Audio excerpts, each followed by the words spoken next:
Hello and welcome to the latest IBAC podcast. IBAC is Victoria's anti-corruption agency, and our role is to expose and prevent public sector corruption and police misconduct. My name is Karen Adams and I'm the Strategic Advisor for Prevention and Communication at IBAC. Today I'll be chatting with Deputy Commissioner David Wolfe about IBAC's latest perceptions of corruption surveys. Welcome, David. Thanks, Karen. Great to be with you. For our listeners, the perceptions of corruption surveys are something that IBAC undertakes regularly. This year, the surveys sought the opinions of state and local government employees, Victoria Police employees, business suppliers to both state and local government, as well as the Victorian community. And the surveys seek to better understand their knowledge about corruption, perception of its prevalence, and attitudes towards reporting. These are not surveys with a small sample size. This year we had over 9,000 people participate in one of the surveys between April and May. Previous surveys with these same groups were conducted back in 2022. We used the results of these surveys to better target corruption prevention and education work. For us to effectively prevent corruption, it's important that people understand what corruption is and how they can report it. The surveys also explore the awareness and perceptions that people have about IBAC. This is really important for us to understand so that we are ensuring the right message is getting out about who we are and what our role is. So let's jump in to discuss some of the findings from this year's survey. David, one of the key themes from this year's survey was around perceptions of corruption being a problem. This year's results showed that there's widespread opinion that corruption occurs in Victoria and an increasing opinion that it's posing a problem in the workplace. So what do you think these findings indicate? Thanks, Karen. Well, firstly, can I start by saying how important this survey is? And that's for two key reasons. So this data is largely provided by employees of public sector agencies, and it provides contemporary insight for leaders as to where the staff see corruption risks and those behaviours that indicate the risks. And secondly, the results really help inform our agency and the integrity system where we should focus our corruption prevention activity and indeed some of our investigative attention. Can I also qualify that the responses are around perceptions, so it's not actually what is observed. And those perceptions are informed by a range of factors like actions, events, conversations, observations, and even reporting, which includes the media and our investigative reports. But that all said, we've seen a rise in the perception overall that public institutions are susceptible to corruptions. So most respondents, around 77%, see corruption as a problem across the sector, but that drops to 30% when referring to their own workplace. Now that percentage is up from 24% in the last survey, so more people think corruption's a risk in their workplace, which says there is a better understanding of the risks more broadly. Absolutely. And I mentioned earlier, one of the other groups that we do survey is business suppliers to both state and local government. And I think one of the really standout statistics from this year's survey was that 41% of business suppliers to government have decided not to bid on a contract in the last 12 months due to concern about possible corruption. And this had increased from 34% back in 2022. So can you tell us a little bit about how would you interpret this finding and how would IBAC use this data? This particular response is the standout for me in the survey. And now noting that the respondents to the survey is not all government suppliers, but of those who did respond, 41% said they did not bid because they did not think it was a fair process. And what this result highlights is that there's a clear area for public sector leaders to focus their attention on ways to make their organisation more corruption resistant. And the procurement area is one of those which we always know is an inherent risk when there's that transfer of public funds through to the private sector for goods or services. And it says to me that the transparency of that process, so the perception of fairness of that process is something that really ought to be a focus for the public sector.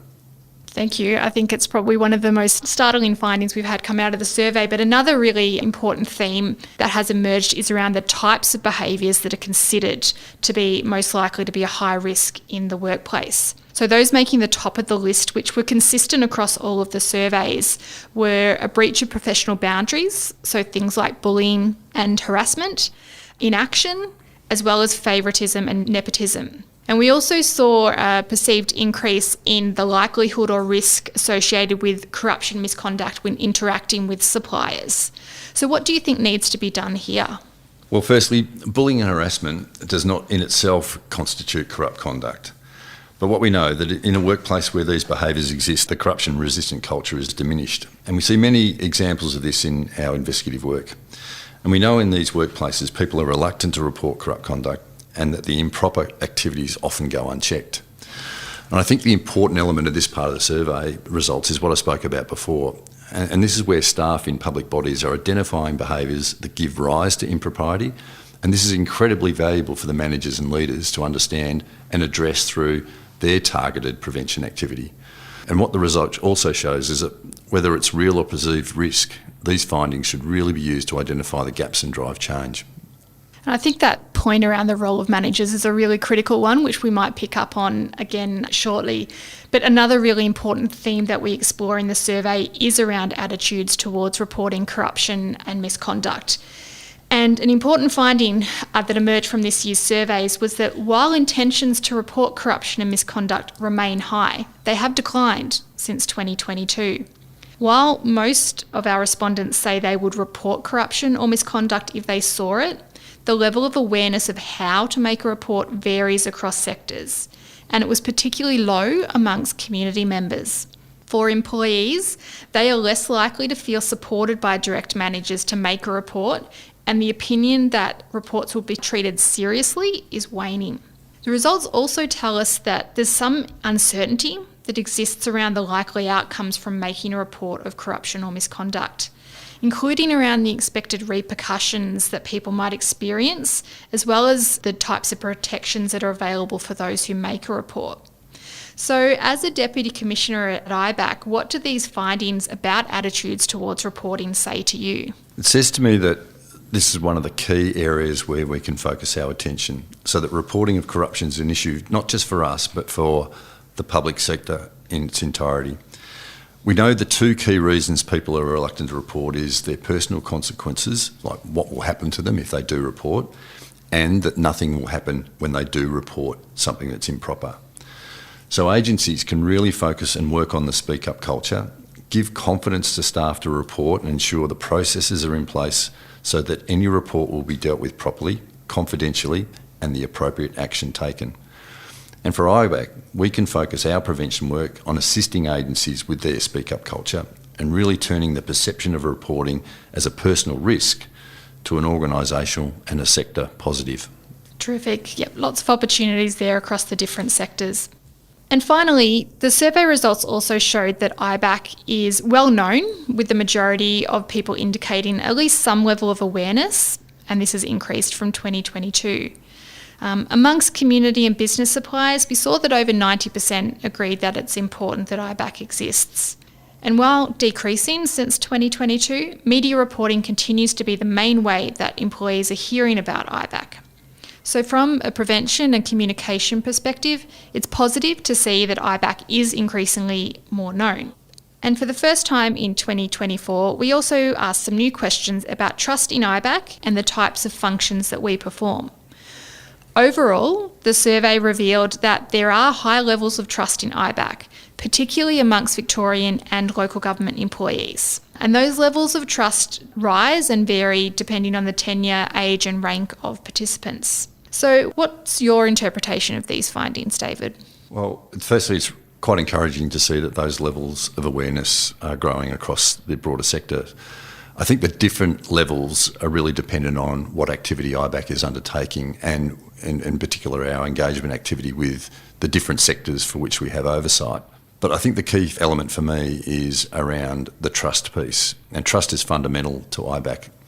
So like all public institutions, trust in the public bodies is critical. It enables the public to understand the work we do and allow us to do our work. So we work really hard on making sure that we are as transparent and fair as possible and ensure that we maintain that public trust. Thanks for your time, David. I think that brings things to a conclusion. So if you're interested in exploring the results in full, we encourage you to visit ibac.vic.gov.au/perceptions 2024.